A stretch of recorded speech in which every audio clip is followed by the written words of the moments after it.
Aujourd'hui, nous allons découvrir l'univers fascinant et atypique d'un club de MMA très particulier. Situé à Sao Paulo au Brésil, ce gym a vu émerger des combattants qui ne se contentent pas de briller à l'UFC, mais qui redéfinissent également les stéréotypes de leur sport. Alors restez avec moi pour savoir qui sont vraiment les Fighting Nerds, leur parcours, leur personnalité et comment ils sont devenus parmi les combattants les plus redoutés de l'UFC à l'heure actuelle.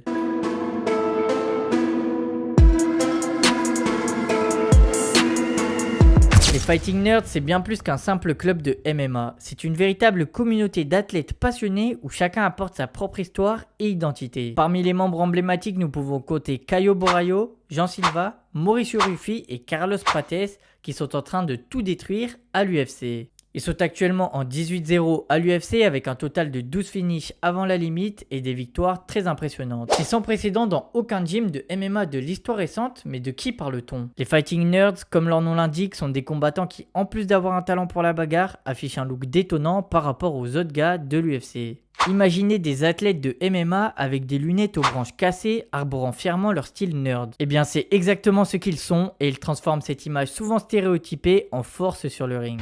Commençons par Caio Borralho. Ancien professeur de mathématiques et de chimie, Caio est classé numéro 6 chez les middleweight. Avec un style polyvalent et une mentalité stratégique, il affiche une série impressionnante de 16 combats sans défaite dont 7 victoires consécutives à l'UFC. Membre et cofondateur des Fighting Nerds, il mélange une approche analytique du combat avec une technique redoutable. Pour résumer son style, c'est clairement l'alternance parfaite entre grappling et frappe puissante. À seulement 31 ans, il ne vise qu'une seule chose, le sommet de sa catégorie, afin d'obtenir la ceinture des poids moyens de l'UFC. Ensuite, on a Jean Silva, un combattant redoutable et explosif, évoluant chez les featherweight à l'UFC. Ancien talent révélé par les Dana White's Contender Series, il a rejoint l'organisation en 2023 et enchaîne depuis les victoires avant la limite. Invaincu depuis 2018, il est sur une série impressionnante de 12 succès consécutifs. Il a récemment marqué les esprits avec un TKO foudroyant au round 1 contre Melsik Baghdasaryan.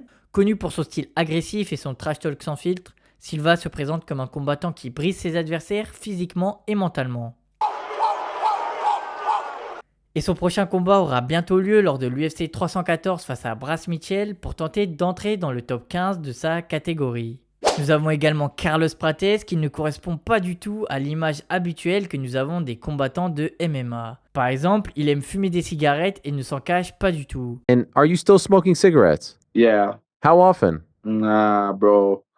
Maybe 8 per day, 10. Really? Ce qui peut sembler contradictoire avec le mode de vie sain des sportifs de haut niveau, mais cela ne l'empêche pas de faire trembler tous ses adversaires. Carlos Prates, surnommé The Nightmare, est un combattant spectaculaire évoluant chez les welterweights de l'UFC. Spécialiste du Muay Thai, il combine un striking puissant et précis avec une base solide en jiu-jitsu. Prates a connu une ascension fulgurante en remportant ses 4 premiers combats à l'UFC par KO, mais son prochain combat sera le plus gros défi de sa carrière puisqu'il va affronter la pépite irlandaise Ian Machido Gary. C'est l'une des rencontres les plus attendues de la catégorie puisqu'ils font tous les deux partie des plus gros prospects de cette dernière. Enfin, Mauricio Ruffi, ancien garde du corps d'un milliardaire, il a remporté ses premiers combats par KO, montrant que la passion ne peut mener qu'à la victoire. Ruffi est l'un des plus gros prospects de la catégorie lightweight de l'UFC, connu pour son style agressif et sa capacité à finir ses adversaires. Il affiche un bilan impressionnant de 12 victoires pour une seule défaite, avec 11 de ses victoires obtenues avant la limite. Et malgré qu'il soit arrivé seulement en 2024, il est déjà à 3-0 dans l'organisation.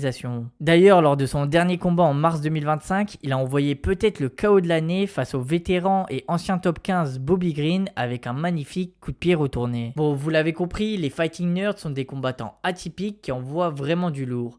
Mais quel est leur secret pour être aussi performants? La force des Fighting Nerds réside dans leur philosophie. Leur slogan « Personne n'aime le tyran de la classe, un nerd a toujours un plan » illustre parfaitement leur état d'esprit. Ils montrent que peu importe votre apparence ou votre passé, vous pouvez briller sur la scène mondiale. Leur entraîneur et cofondateur du gym, Pablo Sucupira, plus connu sous le nom de The Alchemist, est de plus en plus célèbre pour ses plans de jeu impeccables et pour maximiser les compétences de ses combattants. Selon lui, la raison de leur succès est simple. Nous représentons plus de personnes.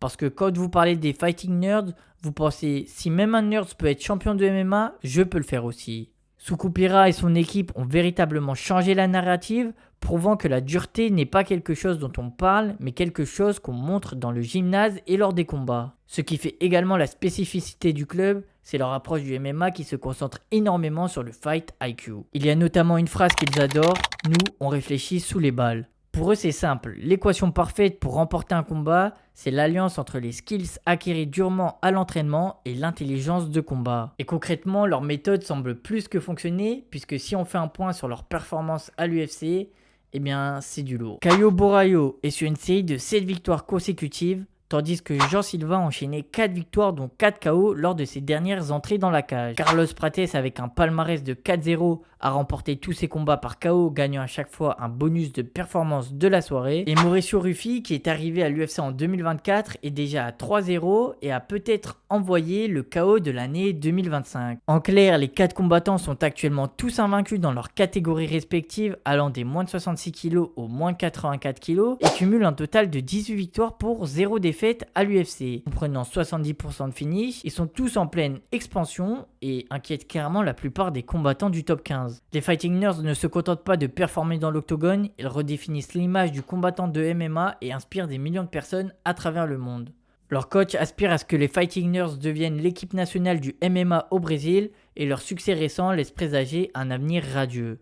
Mais alors qui sont vraiment les Fighting Nerds? Des athlètes qui prouvent que le talent et la passion n'ont pas de limite. Avec leur personnalité atypique et leur performance spectaculaire, ils vont continuer à marquer l'histoire du MMA dans ces prochaines années.